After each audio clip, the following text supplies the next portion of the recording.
Assalamu alaikum and welcome back to Today in African History with Baba Shaka. I'm Baba Shaka and today is February 4th, 2021. It was on this day, February 4th, 1913, that the woman widely considered to be the mother of the civil rights movement was born. Rosa Parks has gone down in history as an ordinary elderly black woman who spontaneously kick-started the modern African American civil rights movement. It all began on December 5th, 1955, when Parks was arrested for civil disobedience. She had refused to give up her seat to a white passenger on a crowded bus in the racially segregated town of Montgomery, Alabama. Her defiance sparked the push for racial equality, which brought civil rights superstars such as Martin Luther King Jr. into the public eye and changed the world forever. Or so the story goes. The truth, as is so often the case, is actually far more complicated. In fact, Rosa Parks was just 42 years old when she took that famous ride on a City Lines bus in Montgomery, a town known for being the first capital of the pro-slavery Confederacy during the American Civil War. Parks, a seamstress at a downtown department store, had a history as a civil rights campaigner, having served as a youth organizer for the local branch of America's oldest, and some say, most effective civil rights organization, the National Association for the Advancement of Colored People, or NAACP. She had also attended the controversial Highlander Folk School in Tennessee, where a number of Africans were trained in protest methods by labor radicals. Parks's protest did not come out of the blue.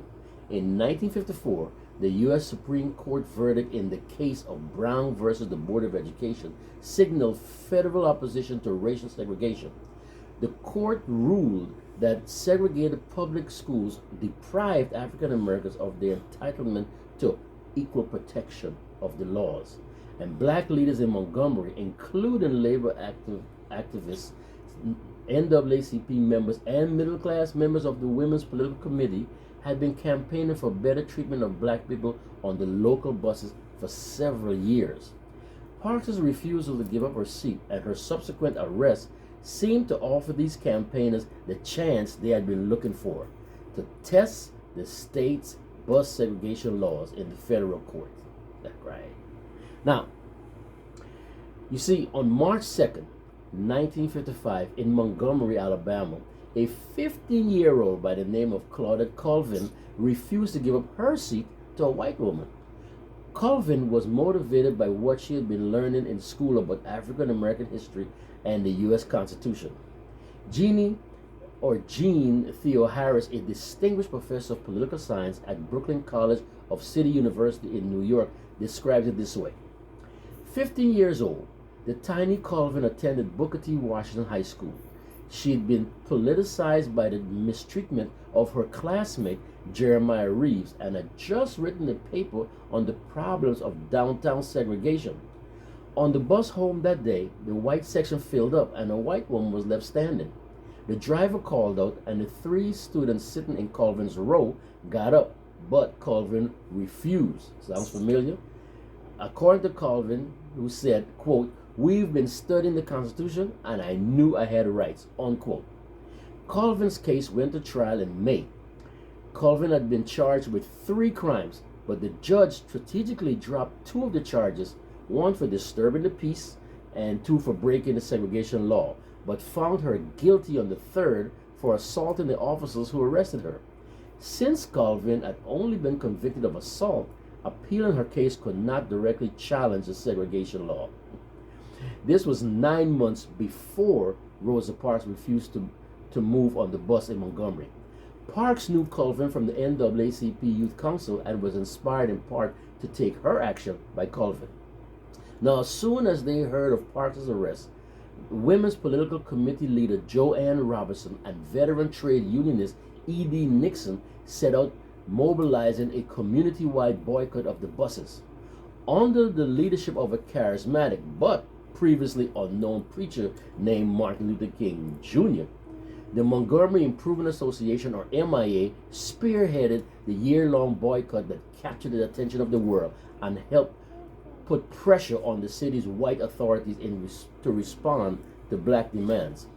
Initially, the MIA used the African American response to Rosa Parks' arrest to campaign for better treatment of blacks on the segregated buses. But the NAACP wanted more. It offered legal assistance to the MIA on condition that the organization fight for full integration. To avoid legal complications relating to Parks' arraignment, she was not made a plaintiff in the case of Browder versus Gale, which challenged Alabama's segregation law. In November 1956, the U.S. Supreme Court issued a brief and narrow ruling in the wake of the Brown decision. Racial segregation on private buses in Montgomery was unlawful under the 14th Amendment. All right. This judicial success proved to be a false dawn for the civil rights movement in the United States. Martin Luther King Jr. and other prominent activists soon found that the Eisenhower administration had no intention whatsoever of attacking racial segregation in the South with genuine vigor. Not until February 1960, when a group of black college students in Greensboro, North Carolina, initiated the first of what proved to be a rash of sit-ins in segregated stores, did the movement really gain momentum. The nonviolent direct action protests that followed in cities such as Birmingham and Selma and others would eventually bring Africans in the South an unprecedented degree of political and social power.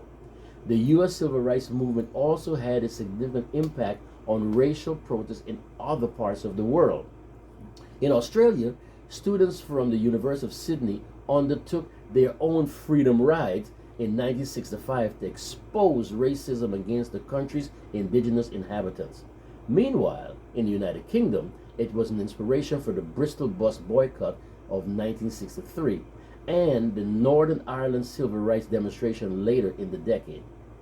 Rosa Parks died in 2005, but she has earned her place in history alongside hundreds of other brave men and women who helped end racial segregation by statute, if not by practice.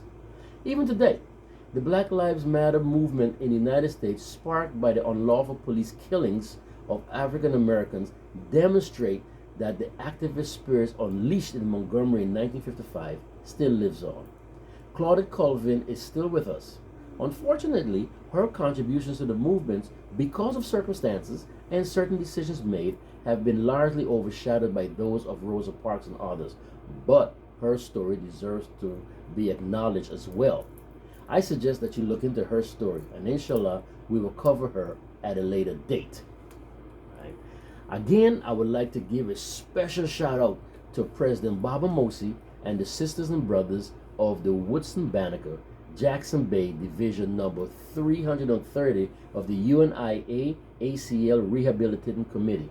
That is the Universal Negro Improvement Association, originally founded by the Honorable Marcus Messiah Garvey and the African Communities League, who are helping to promote these daily lessons on their Facebook pages.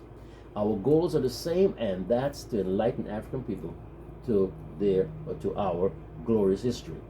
Much thanks and appreciation to those of you who support us by becoming subscribers. The invitation is open to those of you who have not yet joined the family. So please hit that subscribe button, like, comment, and share. And until tomorrow, inshallah, this is Baba Shaka with Today in African History. Masala.